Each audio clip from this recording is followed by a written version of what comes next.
Hey, Pipe fans, welcome back to Carlo Prusa MMA. Today I'm with a very special guest. He is UFC, Bellator veteran, BKFC veteran. He is Mr. Houston Alexander. Houston, how are you doing today, man? How's this Sunday treating you? It's good, man. But see, we haven't even started broadcasting that long, and I'm already upset with you right now. Uh-oh, what did I do wrong? You got hair. Hey, man, I'm losing it. It ain't going to take too But long. you still got it, man. So I'm very upset with you, and we just met.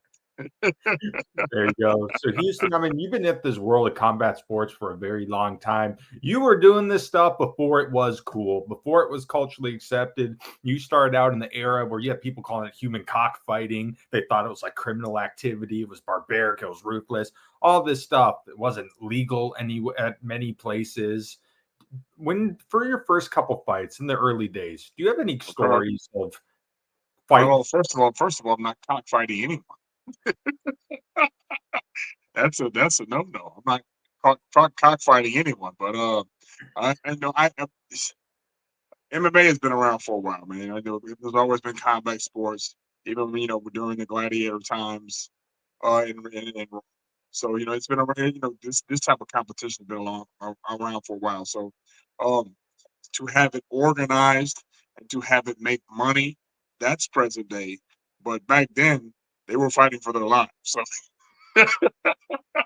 that's a fight for your life, fight for money. It's about the same thing. Do you have any stories of like mystery opponents, unsafe fighting conditions, fighting at bars, anything crazy? You know what? When I first started off, as you said, I think UFC had just started off in the '90s, and by the time it got to me, in the Midwest in Nebraska, I started fighting for an organization, and you're right, it was in a bar, and what they were doing, they were taking sign-ups for people who thought they were tough, and and I boxed and I wrestled, but I was pretty good fighter over the years, and a lot of my fights weren't sanctioned when I was coming up because I was fighting in the streets. Um, but a friend of mine dared me to come to one of these contests because she knew that I was a tough guy, and I signed up. And ever since then, 2002, 2003, I've been fighting ever since when the promotion took notice of me. So to watch it go from that to this, and to have been the person to have contributed to his to this popularity, it's been pretty cool, man, to watch. Did you ever envision when you first started that MMA would blow up to what it is today? Yeah, because Bruce Lee made it popular. Come on, man. Bruce Lee was the first ones to start incorporating all the different types of martial arts and what he was doing. But he called, I'm sure he called it a different type of thing, but he was the first one to start initiating all the different types of martial arts in you know, one big fight style. So I'm just trying to be careful with my words. Fight style, because a lot of times when you see people doing mixed martial arts, you got one person that's specific in one martial art, one person. But now with the gyms being united and all the things that with all the different type of martial arts, you got better fighters right now who know a little bit of everything.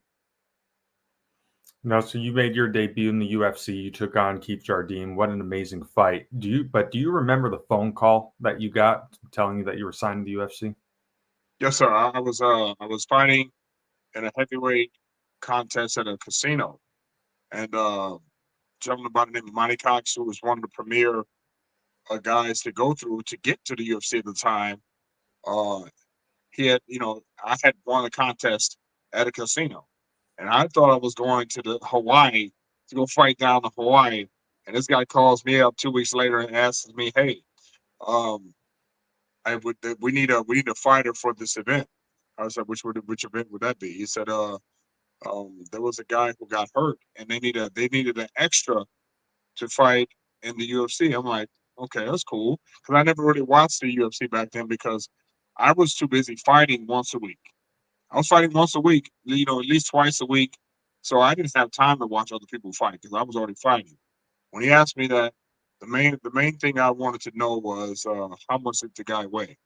And they said we're fighting at 205. I was like, oh, that's easy because I've been fighting guys 230, 240. You know, guys damn near 400 pounds over the past 10, 15 years. So it was nothing to hear 205 and all of that. I was glad. I wasn't even worried about the name. I was worried about the weight. 205. I said, sign me up. And then when we found out who it was, it was cool to get that matchup at the last minute. You made a lot of fans instantly with that one. Battled some adversity. He tagged you a little bit. You recovered, and obviously you finished him early there. But walk me through it. What was it like when he stunned you? Were you hurt pretty bad there? Well, and then when people say I got tagged, it's almost got like I almost got patted. I think I was trying to what I was trying to do. I was trying to get out the way, and I just happened to lean back like Fat Joe, and and I just got I tried to get out the way. I don't think he kind of clipped me a little bit, but I was leaning back at the same time. But that's why I recovered so fast because I didn't really get hit. And once that happened, the instinct kicked in, and it was just like, go, don't waste no time, just go. Then that following fight you took on Alessio Sakara, I think one of my favorite performances of you in your career. That knee was so beautiful. Walk me through that. At what point did you start being like, maybe I can land this knee and hurt him here? Was it, Carlos? Then you had to go back to fighter's instinct because a lot of times people don't understand that fighter instinct and fighter that they kill mentality is always within you. But when I was first introduced to martial arts. It was the learning stages that I had to go through. And when you're going through all these stages where you have to learn this, learn that, learn this, it was, I think in that fight it kind of gelled. It kind of gelled in like, okay, we're gonna do it this specifically, and we execute it. But then when you got to incorporate other things and you got to think about fighting, there's no instincts in it. So, but in that particular fight, with especially with the guy that was standing up my instinct was just right there. So that was more of a instinct fight than anything. Obviously, you were part of that core group of guys who kind of paved the way for guys in the UFC today. Do you think it's changed? In which ways has the UFC changed from when it was back in the day to what it is now, in your opinion? So there's just more guys, and they're we getting a lot of people involved, and there's nothing wrong with that. A lot of people have because I think coming up in the UFC before, um, it was real specific. When you made it to UFC, it was like, man, you made it because there's only a chosen few people that got there. And that I think that's what made it special back then. But right now, it's business. They got to have firefighters. They have to have that constant rotation of people. So back then, I think it was more specific and it was more like a being in a fraternity. You're like, oh man, if you make it here, you made it. And I think now, it's more company driven, and they got to make sure they have fights once a week. They got to make sure they have fights, certain amount of fights this time. So I think it's more business like when they had back then, it had this mystique to it. You know, That's exactly where I was going to set up for the yeah, next it question. had they had the mystique with it back then, but now it's a business, and there's nothing wrong with that. So obviously after your time in the UFC, you did some time in the regional scene. You joined Bellator, at a time when that promotion was rising. What Yeah. was it like dealing with Bellator? Bellator was cool. And again, to me, all the organizations are the same because you fight, you get in there, you know, and I guess it would be the money, but to me, all the organizations are the same in a sense that you know you fight, you get into the organization, you get your opponents, you do your job, and that's it. You know, and I think the UFC has generated so many eyes that they've been the face of MMA for a while. But there's a lot of faces of MMA. So from starting from the local, regional, national, international. So I think all this stuff starts at the very bottom. I've seen a lot of guys start at the bottom and gotten to international status. Anthony Smith is one of them. He was one of those guys that was training under us, and you had Brian Jensen, you have Jason Brills. You have all these guys from Nebraska who are all in the same gym. We all were monsters in the same gym, and so that produces an Anthony Smith. So um, it's just I love the direction that MMA is going right now because everyone has a chance. Obviously MMA has changed so much in the Yeah, last 20, 25 years. I think one of the reasons too, the adaptation of personality. I think from UFC standpoint, Tito was like that first guy to come in there and really show the personality. You had Chael's son, and then Conor McGregor came and kind of, went crazy with it. And now in this day and age, you see guys who pretend to be guys they're not. They're putting on a character, maybe a facade, because they know that gets the title shots. That knows that gets more followers on Instagram. That gets them more famous. That generates more money. Do you think personality has affected mixed martial arts? I think everyone takes the formula from WWE. Everyone takes that formula that was generated from Conor McGregor. They take on his personality. Chael Sonnen was one of the first ones to do it. Just take on his because you have to realize it's a business. It is a business, and it draws for people who want that WWE type atmosphere, but they want to see the real blood. So man, it's funny. You create this character just like from a WWE, which Macho Man was probably one of my favorite wrestlers. But now you have to incorporate that into the UFC. There's no a coincidence that McMahon was an advisor to the UFC. Come on now. There was no coincidence of that.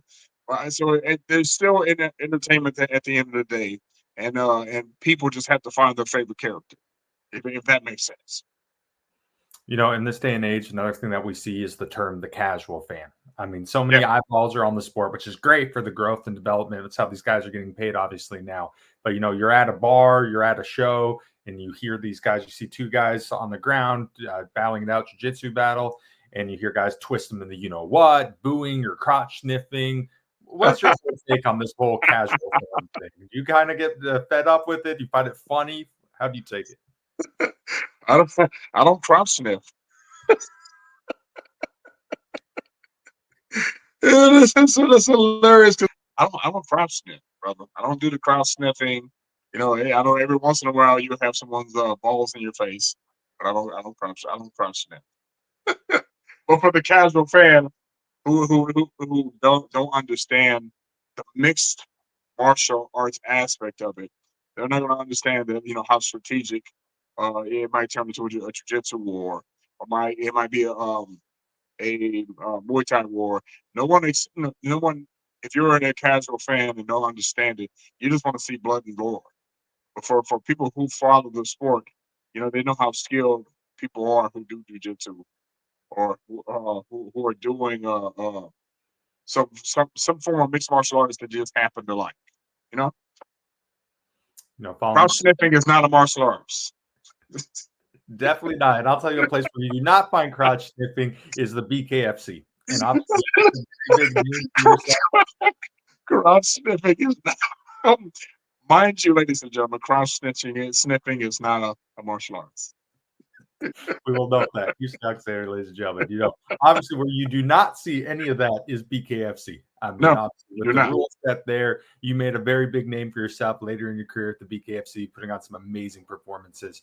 When you Yeah. first started this journey in combat sports, if someone told you that BKFC would be an organized, bare knuckle MMA organization, would you have believed it 20 years ago? Of course, because they've been doing it behind closed doors. Just think about the movie Snatched. Remember the movie Snatched Oh, yeah. with Brad Pitt? And how they were doing these organized fights and in these barns, and it's been around for a while, man. But again, when money and promotion is involved, you have BKFC. You know what I'm saying? So, and you know, I think a lot of those guys in the beginning um, thinking it was something different. But if you've been following mixed martial arts over the years, like I have, the bare knuckle was just another form of martial arts to me without gloves, and then they've been doing it for hundreds of years, man. So it wasn't a surprise to me when I got the call about participating in the sport. Do you feel like that whole rule set, that whole style of bare knuckle boxing, does that just fit your game to a T?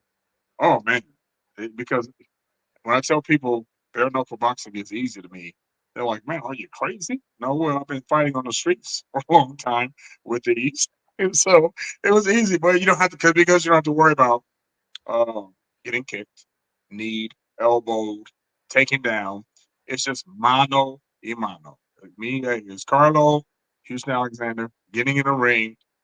You step in the middle of the ring and you find out who's the best. Just like in wrestling, freestyle wrestling, any type of wrestling, it's mano y mano.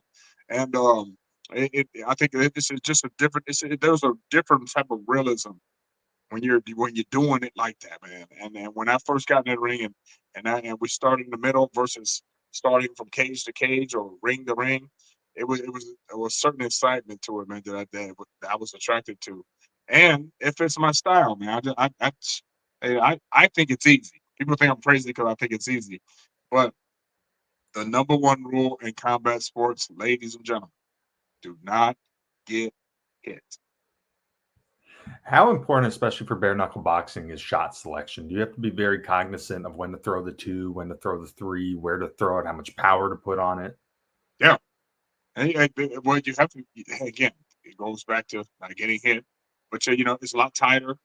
So you have to me, you have to have more skill to hit with your bare knuckles because one turn, one bad angle, you can mess up your whole entire hand. So I've been conditioning my hands for the past 20 years. Every single day I'll squeeze the hand machine every single day in my car. Pause. Squeeze them, but every day I'm conditioning my hands on a regular basis. So when people say, "Oh man, when I squeeze your hand, it's probably one of the hardest squeezes ever," that's because I'm always squeezing with the device in my car every single day for the past 20 years. I don't think this has been a day that I haven't squeezed um the hand squeezer every day. But different sport, and to me, it's easy. During your time at BKFC, you got to fight in Omaha. What was that like? Uh, Fighting in front of your hometown is really cool because fighting internationally or fighting outside of the state, there was a lot of people who weren't able to see me um, in live and in person. So fighting in Nebraska was really cool because for us to help usher in bare knuckle was a plus, but for family and friends and fans to see me live in person, that was important to me as well. I think so many people watch combat sports this day and age, which is wonderful. Like, the Yeah. casual fans, they see the McGregors, the John Joneses, the Steve Bays, and they go, what a life. It must be amazing to be a professional fighter. Little do they know, man, battling it out on the regional scene back in the day, you weren't making millions of dollars doing this. A lot of guys had 9 to 5 jobs. You have kids, you have wives, you have family that you have to pay to train. You have to go deal with a bunch of killers who want it as bad as you, and you have to do this day in and day out, day in and day out to chase the dream. What's made you keep on going for 2 decades at this point? Carl, I'm crazy. So, I'm convinced I don't have it all because I enjoy combat sports. I enjoy the thrill. I enjoy training because it keeps me, even at my age, keeps me in shape. I'm probably in better shape than most 20-year-olds, especially the way folks are training and taking care of themselves today. So it's it's it's gotten better. Combat sport has gotten better mentally and physically. But I think for me, it's been a life changer because it keeps me sharp and it keeps me in shape. So if you're a fighter out there, you understand this. You don't want to just welter around watching TV when you know that if you have something left in the tank, get your butt in the gym. Half the battle of mixed martial arts or anything in life is showing up. Period. How much do you enjoy being able to, train guys and kind of pass your tutelage and your knowledge to the next generation of fighters? I 150% because again, there's a lot of people that came under me that it was just the smallest uh, bit of detail that got shared to them that they used that's helping them today. So when Terrence Crawford was everyone if you don't know what Terrence Crawford is, he's one of the world's champions coming out of Nebraska. When he first started off, first person first person he came to spar was me because that I was one of those guys that everyone had to test their levels to see where they were at. And if you can go online and see Terrence and I actually sparring. So and it's funny because he has boxing shoes on, and I'm in the ring with no shoes. So that just shows you the parity of boxing and MMA. So, but just to be at that level, man, it's cool to pass on the knowledge. I tell people all the time, no matter what you do in life, pass on the knowledge because why would you pass away without passing on the knowledge? That's the knowledge on. Stop holding on to it. Do you think it's important for fighters in this generation who are coming up to realize that you only have a short window to do combat sports and maybe think of stuff outside of fighting while you're in it?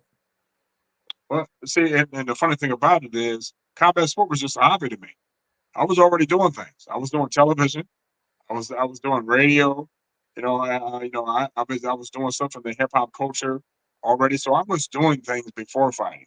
Fighting was just another arsenal in the things that I was doing to just pass the time, and I just happened to be good at it. So if you should be aware that fighting should be you should pursue being a professional, but make sure you just have other things going on besides, fighting. Don't let fighting be your end all and be all. It should complement all the other things you do because there's a certain discipline in combat sports that helps with your everyday living, whether it's to other job with your jobs or just the way you conduct yourself on a regular basis. You mentioned your interest and love in hip hop. Obviously, you have a radio show. You talk on the radio about hip hop. You've been doing that for a very long time. How did you get Yeah. in that side of things? Oh man, I've been in hip hop ever since I was 8 years old. Listening to the first rap song in my father's cutlass. Cutlass. So I remember the first song I ever heard in hip hop, which was Curtis Blow, which ages me, yeah, having other things to do, man, is important. And to me, the hip hop cultures have been important to me because it kept me out of trouble. Instead of going out to be a gang member, I was a b-boy. Instead of going out tagging up gang signs, I was throwing up, graffiti murals, beautiful graffiti murals. So hip hop saved my life, and it kept me focused, just like fighting did. Now, you have a foundation. Let's talk a little bit about that. Where are you up to with that? Oh man, the foundation was based off me being in radio because radio, when we first got into radio, they were looking for a way to get out into the community and to make sure and to kind of to promote the radio in our community. So I came up with a program where we went to the schools and taught the kids about hip hop culture. We do whole assemblies where 600, 800, 900 kids, and we're going to teach kids about the culture being about music, dance, and art, and not about any of the negative imagery they see on television or on radio. This is what the culture is about. It's about music, dance, and art, and it's about positivity. And that's it. That's how we approached everything. Last time we saw you, obviously BKFC, 4-fight win streak there. Any chance Houston Alexander makes a return sometime? Man, I'm waiting, and again, I don't know if I keep hearing that they're afraid. Oh man, this guy's 52 years old. He doesn't. Man, again, if I had to measure my fitness with anybody in the business, I'm still up there physically, and I'm talking to the promotion right now, and hopefully I get another chance to get back in the ring because I'm ranked one in the division. So how do you ignore that I'm ranked one in the division and I'm undefeated? So hopefully I'll get a chance to compete here in the next few months. In addition to bare knuckle boxing, bare knuckle mixed martial arts is also something that has really taken off in this day and age. Has that ever crossed your mind potentially? I think I'm happy with just the bare knuckle, man. I'll just stick to one thing. And again, I'm undefeated. Why change the game up? Just hey, man. Hey, these right here have not failed me. I'm counting on these right. All right, last question for you, Houston. You've been doing this for such a long time. You've been in some Yes, sir. huge contests. You fought at almost every single promotion. What has mixed martial arts taught you about life? Again, go 360 degrees in the interview. It teaches you discipline, and I think it teaches you respecting your fellow person. So I think even when you see that some of the baddest MMA fighters in the world, some of the nicest. You know why? Because of the discipline that the people have, and the respect that we have for other people. So every once in a while you'll get the butthole, who thinks he's Mr. Billy Badass, but then he gets humbled in the beginning. But the majority of people that I know that are some of the baddest guys on the planet, they are the most humblest. They're the kindest, and they're the most disciplined. So with me in MMA, I think it's taught me how. And another thing that's really important too, patience. Mixed martial arts teaches patience. Discipline and patience are the two things I take away from my career, and it applies to anything I do. Well, Houston, thank you so much for sitting down with me today, man. You're such a legend. It's an honor talking to a guy who helped pave the road and made it possible for guys doing it today. And I think if anything we learned, big thing from this interview is Houston Alexander does not crotch sniff. Oh hell no! And I don't do scripted fights like Mike Tyson and Jake Paul. I wouldn't mind, but I don't know. It'd be tough to sit in there and do what Mike did. Mike just held his gloves up the whole 8 rounds. He didn't really try to damage Jake or anything like that. He just stood in there and gave this guy clout for 8 rounds. That's how I see it, and I called it. I called it too. He gave Jake Paul some. Gave him a little bit of his clout for $20 million. Okay, it's all good, but I don't know if I can. I don't know if I can do that. But hell, you probably could go in there and hold your hands up like this for 8 rounds, $20 million richer. I'm good. So Mike's one. He wants the money right now. He don't want the money after he's dead. So I respect Mike for that. I'm not mad at you, brother. Well, I'll have you out here. What were your take on that one shot when Mike was doing the interview in the back, and then we see his backside completely exposed? You have any reaction to that? Okay. Have you ever been behind the scenes at a fight event? I have, but I've never seen that. Okay, but not on camera. Have you ever seen somebody pulling their pants up or putting on a jock strap? Or you've seen that before. I think that's yet another scripted part of the game. Mike went over and kissed his son for the interview, and then he turned his ass. He said, "I'm gonna show my ass." Literally show my ass. He did that. He did that on purpose. I guarantee you he did, because there's been plenty of times we've been behind the scenes of combat sports, and I've never seen anyone do an interview where their ass was out. Ever. Ever. Boxing, MMA, I don't care if you're horse riding. I've never seen anybody pull their ass out. They did that on purpose. Okay. Not mad at you, Mike. Got everybody talking about your ass. Well, there you go. Hey, we talked about everything in this. Hilarious. Well, Houston, once again, thank you so much for your time, my friend, and I look forward to following your career and hopefully seeing you back out there sometime soon. Girl, hey man, hey, I hope everything mad success for you, man. Because again, for someone to be out there you've very got to be persistent. Half the battle, ladies and gentlemen, is showing up. So thanks for showing up, brother. Absolutely. Thank you as well. That is Houston Alexander on the Fight Dr. Carl Frieza. Stick around, fight fans.